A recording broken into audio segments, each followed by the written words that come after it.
A surfer wanted to film a funny video, but was killed by Victorian-era underwater technology. A woman was begging for help from doctors and the police while they watched, awaiting her end. A man sat down to catch a break in the gym and was left paralyzed below the neck. A 16-year-old teenage girl cried because of her broken heart. For this, she had to give up years of her life and a part of her body. In this video, I'll share the top craziest stories ever caught on camera. They'll make your blood run cold. So, viewer discretion is advised. No matter which point on the globe you choose, you're bound to find some spine-chilling stories there. But if you prefer watching a globe calmly spin, you'll love our video sponsor, MOVA Globes. These globes rotate when they catch light. Thanks to groundbreaking technology, they don't need any charging, batteries, or wires. You can choose from 40 different designs on movaglobes.com.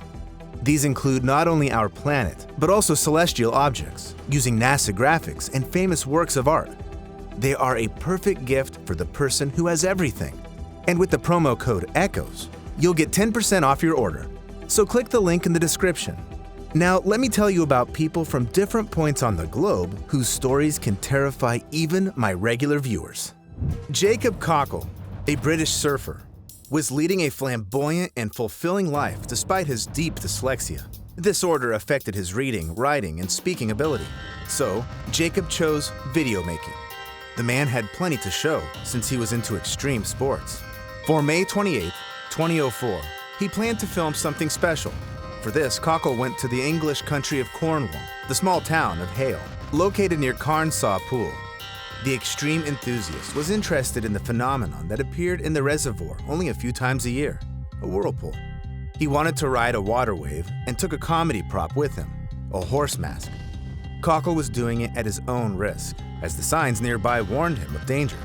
Yet the man had spent a decade doing water stunts, and in addition to that, he wasn't alone. Jacob was accompanied by his 70-year-old friend, David. The man filmed Cockle from the bank, helped him with the props, and kept an eye on him. So when Jacob asked David to hand him the underwater camera, his friend happily did it, unaware that he would now be filmed with that camera. Cockle dived to film the whirlpool, appeared on the surface again, and then vanished under the water. Watching from the bank, David didn't understand what was happening at first. But when Jacob failed to surface, his friends started panicking. The thing is, the whirlpool in Carnshaw is created during low tide when the water doesn't escape the pool through the ancient tunnels into the estuary in time. The passages were designed to wash out the sand from the pool. So Cockle wasn't just caught in a whirlpool. He was dragged through an underground tunnel along with tons of mud and spat out at the other side of the reservoir. Only then did Jacob's friend David finally manage to see his body. With the help of a passerby, the man got Cockle to the firm ground and started performing CPR on him. Yet the surfer couldn't be saved. After an investigation ruled this was an accident, the footage Jacob traded his life for was uploaded online. His family and friends agreed that the man took the risk of his own volition, just like Greg Plitt, a model, actor, and fitness trainer. The man worked hard and eventually made it to over 200 magazine covers. And the image of his body was used to create Dr. Manhattan, the muscular superhero. It may seem like a perfect life. However, Greg most likely had to play by the pop culture's rules to stay relevant. For example, he repeatedly filmed himself training on the railway tracks. This little detail eventually became pivotal in his life. In January of 2015, in the city of Burbank, California, Greg Plitt and two of his friends went to the railway tracks again. No one knows for sure, but it looked like they were going to film an ad for an energy drink Plitt manufactured. Yet different footage was caught on camera. Greg was standing on the tracks, waiting for the train to arrive, when the vehicle appeared on the horizon and gave a warning hoot. The man took a running position. It looked like Plitt wanted to outrun the train, but this time, he failed. The tragic moment was caught on the locomotive cab camera. At around 4 p.m., Greg Plitt died of his injuries at the scene of the incident. It's still unclear why he ended up under the train. The man might have thought it was on a parallel track. He might have failed to assess the timing or his strength, or he might have just tripped. Whatever the reason behind it, the tragedy shook the U.S. fitness industry. Moreover, it was caught on video. The police seized it as evidence. And I wouldn't show you the moment of someone's death either. The followers of Helen Wendy Niabuto, on the other hand, had no choice in the matter. In August of 2022, in the Canadian town of Collingwood, a young medical worker was done with her shift and decided to relax for a bit. Helen went to the hotel's pool to swim and hold a live chat with her followers. The girl spent 10 minutes chatting with her viewers on a social media app, swimming away from her phone from time to time. She was having fun diving and looked happy and full of life. Yet within 30 seconds, everything changed. Helen swam off from her phone again when suddenly she started thrashing in the water, trying to stay on the surface. From the footage, it was unclear if the girl was trying to have fun or if something had happened, until Helen started calling for help. But there was not a living soul around, so no one heard the young nurse's screams. At some point, she swam to the side, disappearing from the camera. But for around another minute, Helen's screams were still audible in the footage before she went silent. Hearing all of that live, her followers couldn't understand what was happening.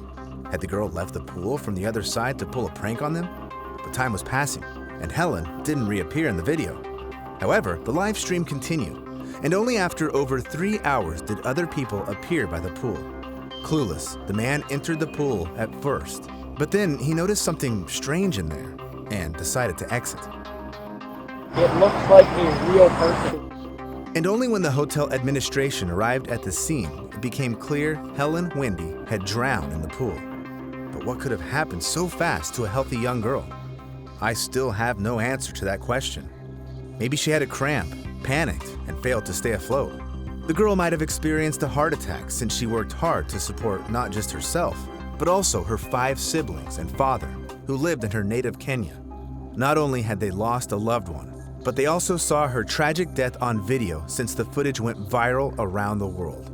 The girl's father wept over the video, heartbroken that he couldn't return his daughter's body to her homeland.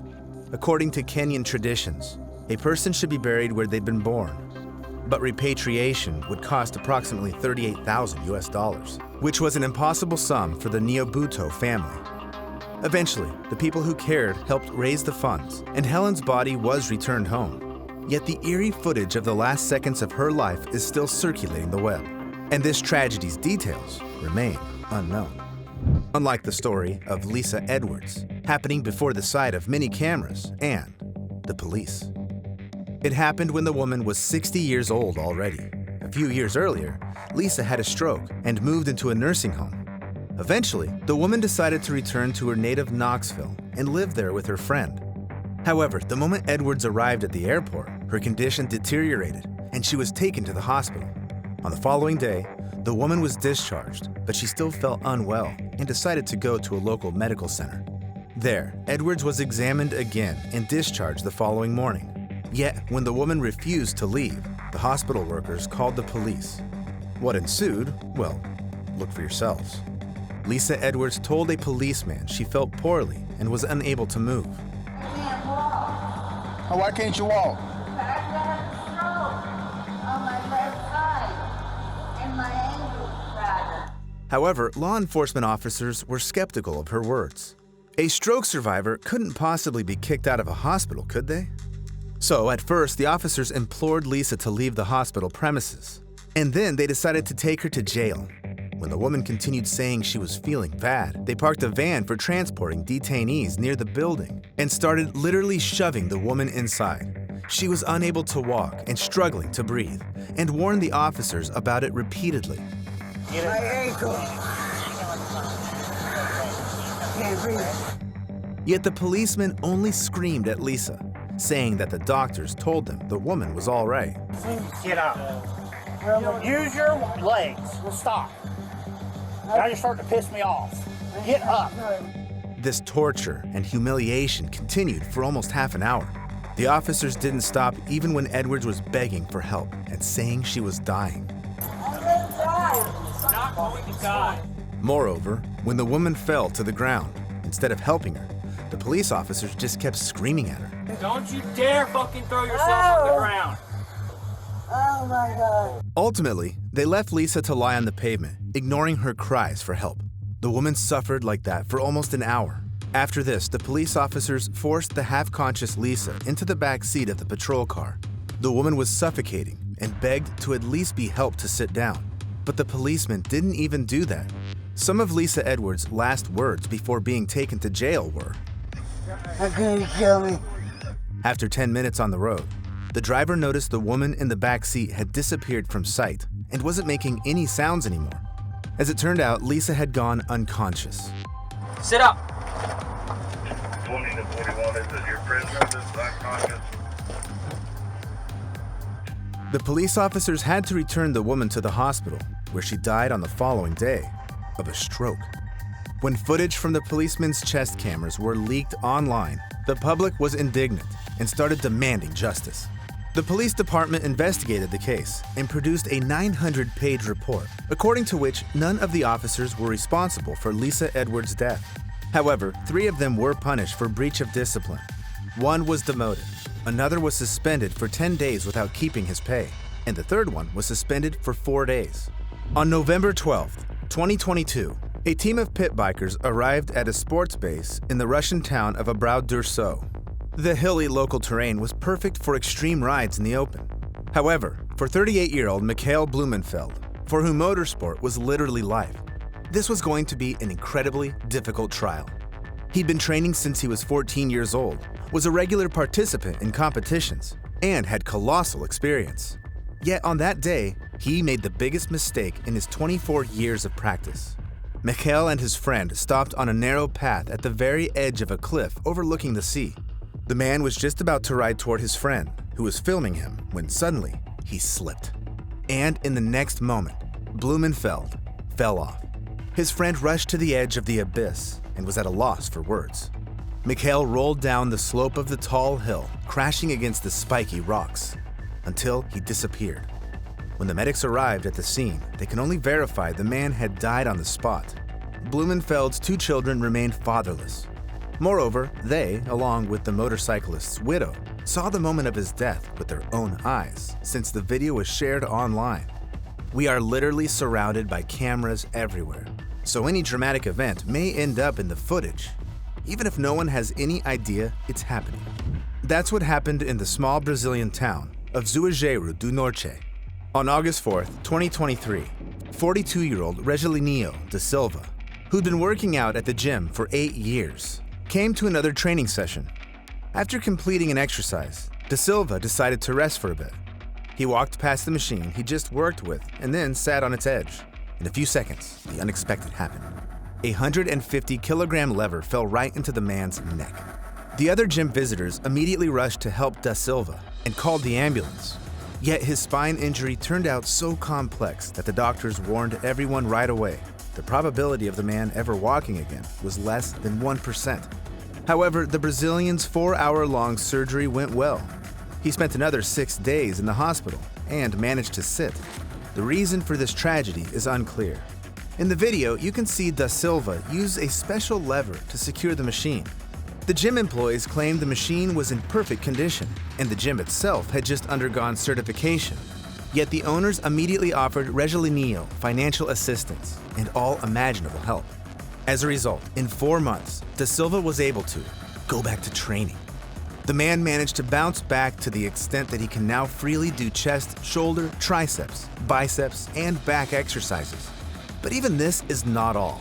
At the end of August, Reelo had the first sensation in his legs, and now the man is already undergoing rehabilitation and making his first steps after the horrible injury.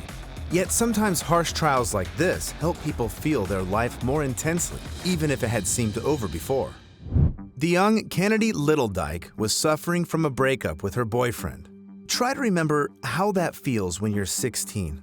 Kennedy's 2 friends talked her into going to watch the sunset as a distraction. So on May 22nd, 2021, the 3 teenagers drove to a hill near the small town of Declo, Idaho. They had fun, and Kennedy seemed to be feeling better. But on the way home, the girl suddenly burst into tears.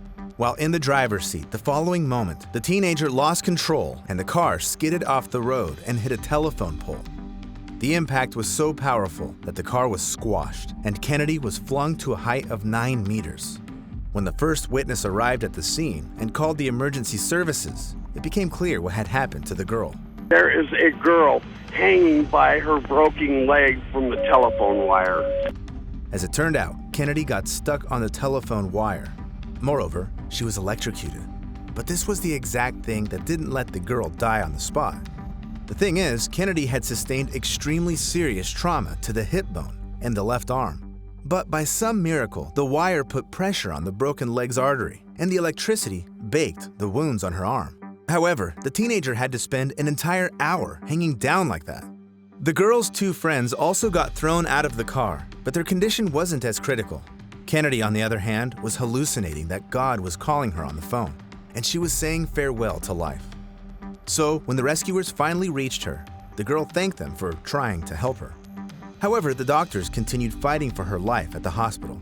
She was diagnosed with critical blood loss, complex fractures of the shoulder bone and the collarbone, and brachial plexus injury. Her hip bone was practically crushed into pieces.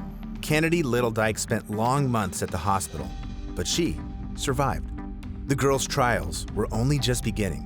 However, she underwent 21 surgeries, 5 of which were extra difficult as they involved amputation. The doctors were unable to save the girl's leg and were forced to cut it at mid-thigh. This meant that making a prosthetic and recovery would be much harder for her than they'd hoped. At first, Kennedy was afraid of touching and looking at her leg. The girl was suffering from the guilt she felt before her friends for getting them into a car accident. Kennedy's injured hand functioned so poorly that she was unable to shower or wash her hair by herself. She was haunted by constant pain, and Kennedy started thinking her life was over. However, when she began working with a rehabilitation clinic, something inexplicable happened. I just had such a smooth transfer from such a bad mental health state to such a positive one. Life started feeling more vibrant and full to the girl, even despite her trials. Go Gobi, go Gobi, otherwise go Gobi. In the end, Kennedy Little Dyke has not only adjusted to the new reality, but also became a famous blogger who inspires others with her example. Sometimes cameras capture what none of us would ever want to see. On the other hand, the terrifying footage can serve as a warning to us all. So, take care of yourselves. But don't forget to live life to the fullest.